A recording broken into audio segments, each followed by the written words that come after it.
안녕하세요. 오늘 당신과 함께 깊이 파고들 자료는 한국 사회의 외도 문제입니다. 이휴경 정신건강의학과 전문의가 쓴 외도와 관계 중독 그리고 극복이라는 글인데요. 이 자료가 시작부터 상당히 좀 충격적인 통계를 제시하고 있어요. 한국 성인 남성 절반이 외도 경험이 있다. 이 결과 어떻게 봐야 할까요? 네, 정말 처음 들으면 좀 믿기 어려운 수치죠. 근데 이 통계 하나만 봐도 외도가 뭐 일부 개인의 문제 이걸 넘어서서 우리 사회에 꽤 퍼져 있는 현상이구나 알 수 있습니다. 네, 그렇군요. 특히 남성이 여성보다 외도율이 한 5배 높고 또 나이나 소득 수준이 높을수록 비율이 증가한다 이런 점도 있고요. 그런데 발각될 확률은 10%밖에 안 된다는 거. 이건 좀 생각해 볼 문제예요. 10%요? 네. 그럼 정말 모르는 경우가 훨씬 많다는 거네요. 그렇죠. 어쩌면 여성의 외도가 훨씬 더 은밀하게 이루어지고 있을 수도 있다. 뭐 이런 가능성도 보여주는 거고요. 아, 그렇군요. 그래서 오늘은 이 자료를 가지고 외도의 본질이 뭔지 좀 파헤쳐보고 또 왜 이 글에서는 이걸 관계 중독이라는 말로 설명하는지 그리고 만약에 이런 상황을 겪게 된다면 어떻게 대처하는 게 좀 지혜로운 방법일지 이런 부분들을 좀 집중적으로 이야기 나눠보려고 합니다. 네, 좋습니다. 이 복잡하고 사실 민감한 주제인데 이걸 이해하시는데 당신에게 좀 도움이 되는 시간이 되길 바랍니다. 자, 그럼 본격적으로 시작해볼까요? 네. 우선 이 자료에서 설명하는 외도의 특징들, 이것부터 좀 짚어보죠. 외도는 기본적으로 가정을 깨지 않으려는 그런 속성이 있대요. 하지만 일단 발각되면 걷잡을 수 없는 문제로 번진다고요. 네, 그 경계가 참 아슬아슬한 거죠. 외도를 하는 이유도 성별에 따라 좀 다르다고요. 네, 그 부분이 흥미로운데요. 남성은 주로 스트레스 해소, 이걸 위해서 외도를 하고 여성은 우울감 해소를 위해서 선택하는 경향이 좀 있대요. 아, 스트레스랑 우울감. 네. 그리고 감정적으로 느끼는 것도 좀 달라서 남성은 주로 공허함, 여성은 외로움을 느낀다. 이렇게 분석하더라고요. 그렇군요. 그럼 뭐 성적 욕구 충족이나 즐거움 추구, 정서적 교감 이런 건 그냥 표면적인 이유인가요? 그렇죠. 이 자료에서는 그런 것들도 언급되지만 더 근본적인 관점을 제시하는데요. 바로 외도를 단순한 바람기가 아니라 관계 중독으로 규정하는 겁니다. 관계 중독? 사람과의 관계 자체에 중독된다는 건가요? 네, 맞아요. 상대방의 관심, 반응, 이런 걸 통해서 아주 강렬한 쾌감을 얻는 거죠. 그래서 이 중독 상태에 빠지면 현실의 스트레스나 내면의 상처, 이런 걸 잠시 잊게 되고 마치 세상을 다 얻은 것처럼 그런 착각에 빠지게 된다고 설명을 해요. 와, 관계 중독이라. 이걸 설명하려고 알코올 중독이나 도박 중독이랑 비교하는 부분이 있잖아요. 그게 참 인상 깊었어요. 아, 네네. 알코올은 건강 망치고 도박은 재산 날리는데 관계 중독은 인간관계 자체를 파괴하니까 어쩌면 가정 치명적일 수 있다. 와, 좀 섬뜩하더라고요. 그렇죠. 그 기반을 흔드는 거니까요. 뭐 거짓된 열정, 책임감 회피, 진정성 없는 삶 이런 특징들도 지적하고 심지어는 정신질환으로까지 보더라고요. 네, 맞아요. 정신질환의 범주로까지 보고 있어요. 근데 제가 이 자료 보면서 정말 좀 섬뜩했던 부분은 그 중독 속도예요. 속도요? 네, 알코올 중독은 경험한 사람의 한 10% 정도가 빠지고 도박 중독도 한 절반 정도 된다고 하잖아요. 근데 이 관계 중독은 불과 하루 이틀만 해도 깊이 빠질 수 있다. 이렇게 경고를 해요. 와, 네, 그러니까 단순한 호기심, 잠깐의 재미 이런 걸로 시작했다가 정말 순식간에 걷잡을 수 없는 상태로 가버릴 수 있다는 거죠. 그게 정말 무섭네요. 그래서 특정 관계에 대한 강렬한 갈망이라던가 점점 더 센 자극을 원하는 내성, 또 관계가 좀 끊어졌을 때 느끼는 금단 증상, 이런 전형적인 중독 패턴을 그대로 보인다고 분석하고 있습니다. 누구나 빠질 수 있다고 하면서도 특히 사회적으로 성공했거나 아니면 되게 열정적이거나 완벽주의적인 성향의 사람들이 더 취약하다. 이 부분도 좀 눈길이 갔어요. 네, 그 점도 주목할 만하죠. 겉으로는 강해 보이는데 오히려 내면의 어떤 결핍 같은 것 때문에 더 쉽게 빠진다는 걸까요? 네, 충분히 그럴 수 있다고 봐요. 이 자료에 따르면 그런 성향의 사람들이 자신의 성공이나 완벽함 뒤에 가려진 스트레스나 공허함 같은 거요. 그런 걸 채우려고 일종의 탈출구처럼 관계 중독에 빠질 수 있다는 거예요. 아, 탈출구요? 네. 그래서 강박적인 습관처럼 관계에 매달리게 되고 더 강렬한 감정적인 자극을 찾게 되고 또 관계가 잠깐이라도 좀 소원해지면 극심한 불안을 느끼고 이런 악순환에 빠지기 쉽다고 설명합니다. 그렇군요. 자, 그럼 이제 좀 관점을 바꿔서요. 배우자의 외도를 알게 된 쪽, 그 입장에서 좀 살펴보죠. 특히 아내 입장에서 남편의 외도라는 건 이건 뭐 삶을 그냥 송두리째 흔드는 충격, 외상후 스트레스 장애, PTSD 수준의 고통을 유발한다고 이 자료는 지적하더라고요. 네, 그럴 수밖에 없겠죠. 처음에는 설마 내 남편이 이렇게 강하게 부정을 하다가 금방 평생 나를 속여왔구나 하는 엄청난 분노, 배신감 이런 걸로 이어진다는 거죠. 네, 믿음이 깨지는 순간이니까요. 사랑하고 믿었던 그 깊이만큼 상처가 깊어지고 심지어 행복했던 과거의 모든 기억들마저 다 거짓처럼 느껴지고 고통으로 변해버린다고 묘사하고 있어요. 그렇죠. 배신감이라는 감정이 참 관계의 뿌리를 막 뒤흔드는 아주 강력한 경험이니까요. 이 자료에서는 외도를 알게 된 아내들의 반응을 크게 한 3가지 유형으로 나눠서 설명을 하는데요. 3가지 유형이요? 네. 첫째는 수능형이에요. 아이들을 생각해서 참고 살아가지만 속으로는 깊은 우울감에 빠지기 쉬운 유형이죠. 참고 사는 유형. 둘째는 공격형인데요. 문제 해결을 위해서 막 적극적으로 나서지만 너무 감정적으로 대응하다 보면 오히려 가정이 파탄에 이를 수도 있는 그런 유형이고요. 네. 셋째는 회피형. 외도 사실 자체를 애써 외면하는 거죠. 그러면서 여행이나 쇼핑, 운동, 종교 활동 이런 데 막 몰두하거나 심지어는 극단적인 경우 맞바람을 피우는 방식으로 현실에서 도피하려는 경향을 보입니다. 맞바람까지. 회피형이군요. 여기서 이 자료가 던지는 주장이 나오는데 이게 어쩌면 가장 좀 논쟁적일 수도 있겠다 싶어요. 바로 남편 외도의 진짜 원인에 대한 분석인데요. 그 부분이죠. 보통은 부부 사이가 안 좋아서 아니면 성적인 불만이 있어서 혹은 그냥 남편 성격이 문제다 이렇게 생각하기 쉬운데 이 자료는 그게 아니라고 하더라고요. 그런 것들은 외도가 발각된 후에 하는 합리화나 변명일 뿐이다. 근본 원인은 다른 데 있다. 아주 단호하게 이야기해요. 이건 듣는 당신도 좀 고개를 갸웃할 수 있을 것 같아요. 네, 맞아요. 바로 그 지점이 이 자료가 주는 핵심적인 통찰 중 하나라고 생각해요. 자료가 지목하는 외도의 근본 원인은 바로 스트레스라는 겁니다. 스트레스요? 부모 문제나 성격이 아니라요? 네, 그런 부부 문제나 성격 탓은 외도가 딱 드러난 다음에 자신을 방어하거나 상황을 좀 모면하려고 내세우는 이유일 가능성이 높다고 보는 거죠. 그 대신에 한국 사회 특유의 그 높은 스트레스 수준이 있잖아요.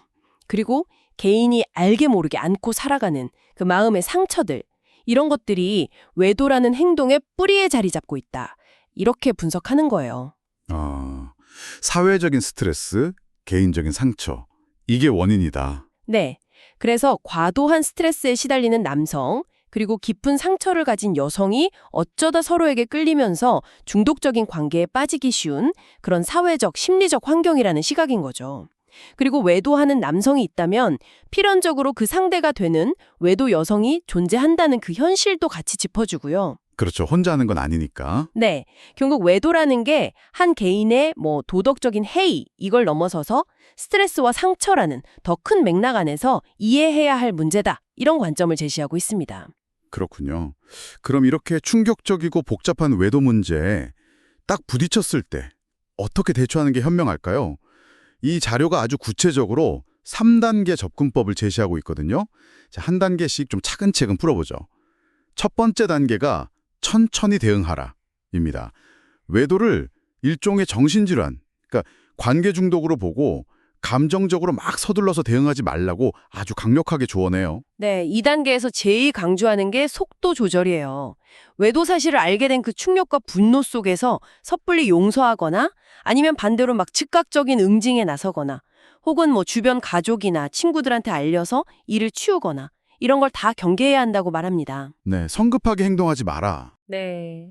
대신에 먼저 이 관계 중독이라는 게 도대체 어떤 메커니즘으로 작동하는 건지 이걸 좀 냉정하게 파악하는 시간이 필요하다. 이렇게 강조해요. 먼저 이해는 해야 되는군요. 그렇죠. 무조건 참고 덮어두면 언젠가는 더 크게 뻥 터질 수 있고 반대로 준비 안 된 상태에서 용서하면 오히려 상황을 더 악화시킬 수도 있다는 거죠. 네, 그래서 배우자한테 외도 사실을 알고 있다는 건 명확히 알리되 왜 그랬냐, 막 원인을 캐묻거나 추궁하지는 말고 당장 별거나 소송, 이혼부터 생각하지는 말라는 조언이에요. 일단은 좀 멈추라는 거네요. 네, 대신 물증은 조용히 그리고 철저히 확보하고 겉으로는 최대한 평소처럼 행동하면서 현실을 외면하지 않는 게 중요하다고요. 증거는 모으되 겉으로는 티내지 마라. 어렵네요. 그렇죠. 그리고 여기서 한 가지 더. 힘든 감정을 잊으려고 막 쇼핑이나 음주 혹은 다른 이성에게 의지하는 행동들 있잖아요. 이런 건 또 다른 중독으로 이어질 수 있으니까 특히 조심해야 한다고 경고합니다. 아까 말한 맞바람 같은 극단적인 상황으로 번질 위험도 있다는 거죠. 아, 그렇죠. 다른 중독으로 빠질 수 있으니 조심해라. 알겠습니다. 일단 급한 불을 끄고 냉정을 찾았다면 그 다음 단계는 나부터 돌보라군요. 외도로 인한 상처가 실제보다 더 막 부풀려져서 느껴질 수 있으니 외부 상황에 휘둘리기 전에 자기 자신을 먼저 챙기고 치유하는 데 집중해라. 이런 메시지인데요. 이게 단순히 지분 전환하라는 의미 이상인 것 같아요. 네, 정확합니다. 단순히 슬픔을 잊어라 이런 차원이 아니고요. 내면의 힘을 다시 회복하는 과정. 여기에 초점을 맞추는 거예요. 내면의 힘 회복. 네. 먼저 자신을 막 괴롭히는 그 분노와 상처의 감정을 좀 차분히 들여다보고 다스리는 연습이 필요하고요. 그리고 외도가 왜 발생했는지 그 관계 중독의 메커니즘을 이해하려고 노력하는 거죠. 아, 왜 그랬을까 이걸 이해하려 노력한다. 네. 예를 들면 그동안 내가 너무 생활이나 육아 아니면 사회적인 성공 여기에만 막 몰두하느라 정작 중요한 부부관계를 좀 소홀히 하지는 않았는지 돌아보는 식으로요. 또 외도 관계 속에는 진정한 행복이나 사랑 이런 건 없다는 사실을 명확히 인식하는 것도 중요하다고 강조합니다. 네. 외도 때문에 내 지난 세월 전체가 다 잘못된 것처럼 느껴지는 그런 왜곡된 시각 있잖아요. 나는 진짜 열심히 잘 살아왔는데 결국 헛살았네. 이런 식의 자기 비하. 여기서 벗어나야 한다는 겁니다. 아, 결국 2단계는 내가 상처 입은 피해자다. 이렇게 주저앉는 게 아니라 이 위기를 통해서 오히려 한 단계 더 성장하는 기회로 삼으라는 이야기처럼 들리네요. 네, 맞아요. 나는 이제 어떻게 성장할 것인가? 이 질문을 던져야 한다는 거죠. 바로 그렇습니다. 이 단계의 궁극적인 목표는 자기 성장이에요. 배우자에 대한 원망이나 배신감에 계속 빠져있기보다는 처음 사랑을 시작했을 때 그 순수한 마음이라던가 오랫동안 내가 지켜온 나만의 가치관 같은 거요. 그런 긍정적인 부분을 지켜내면서 모든 변화의 시작은 결국 나 자신에게 달려있다. 이걸 깨닫는 게 중요합니다. 네. 그리고 그 분노 이면에 실은 관계를 회복하고 싶은 간절한 마음이 숨어 있을 수도 있다는 점도 알아차려야 하고요. 또 외도의 책임은 궁극적으로 배우자에게 있다는 사실. 이걸 혼동하지 않는 것도 포함됩니다. 아, 책임 소재는 분명히 하되 내 성장에 집중한다. 그렇죠. 단순히 생계를 유지하는 생활 때문에 나의 삶 전체를 희생시킬 필요는 없다는 점도 강조하고 있습니다. 네. 알겠습니다. 자, 이렇게 자신을 돌보고 감정을 좀 추스른 후에야 비로소 마지막 3번째 단계로 나아갈 수 있는 거군요. 바로 관계를 회복하거나 정리하라라는 단계. 외도는 관계 중독이라는 질병이 나타난 거니까 감정의 파도가 좀 잔잔해졌을 때 앞으로 이 관계를 어떻게 할지 신중하게 결정해라. 이런 의미겠죠. 네, 맞습니다. 자료에서는 크게 화해, 이혼, 용서 이렇게 3가지 선택지를 제시하더라고요. 네, 그리고 각 선택지마다 좀 고려해야 할 점들이 있어요. 먼저 화해를 선택하려면요. 상대방의 진심 어린 뉘우침, 그리고 관계 중독에서 벗어나려는 적극적인 의지, 이게 반드시 전제되어야 합니다. 그렇죠. 의지가 중요하죠. 당연히 한번 깨진 신뢰를 회복하는 데는 아주 오랜 시간과 노력이 필요하겠죠.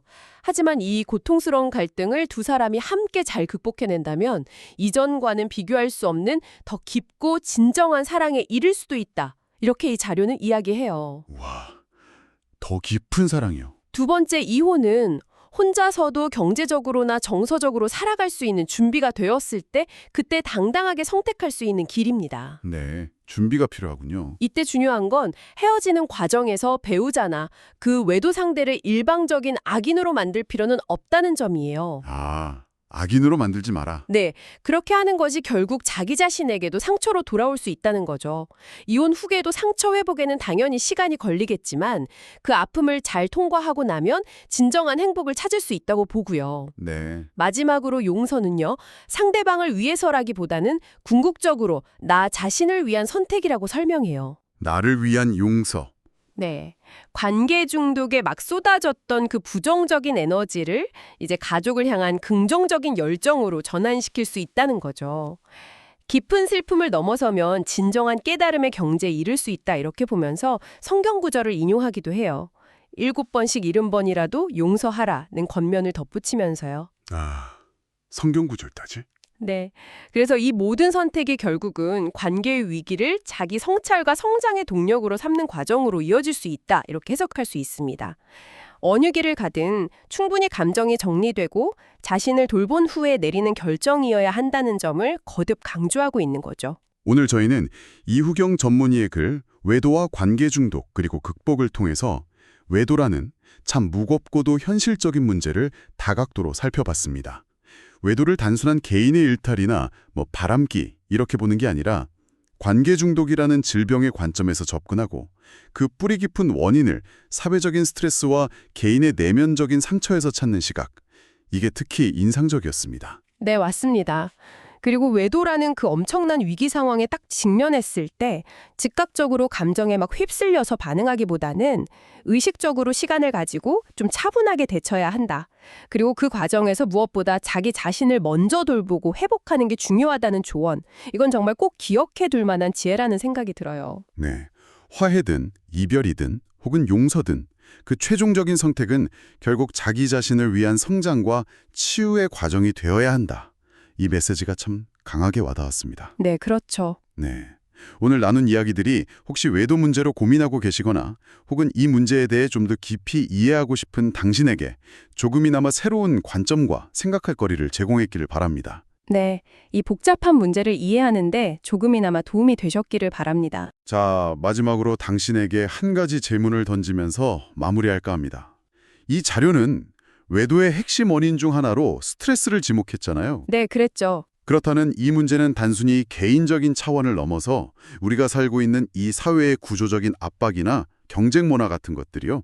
이런 것들이 개인의 관계 맺는 방식, 그리고 그 관계의 건강성에 과연 어떤 영향을 미치고 있는가? 이런 더 근본적인 질문으로 이어질 수도 있지 않을까요? 아, 생각해 볼 지점이네요. 이 질문에 대한 당신만의 답을 한번 찾아보시는 것도 의미 있는 시간이 될 것 같습니다.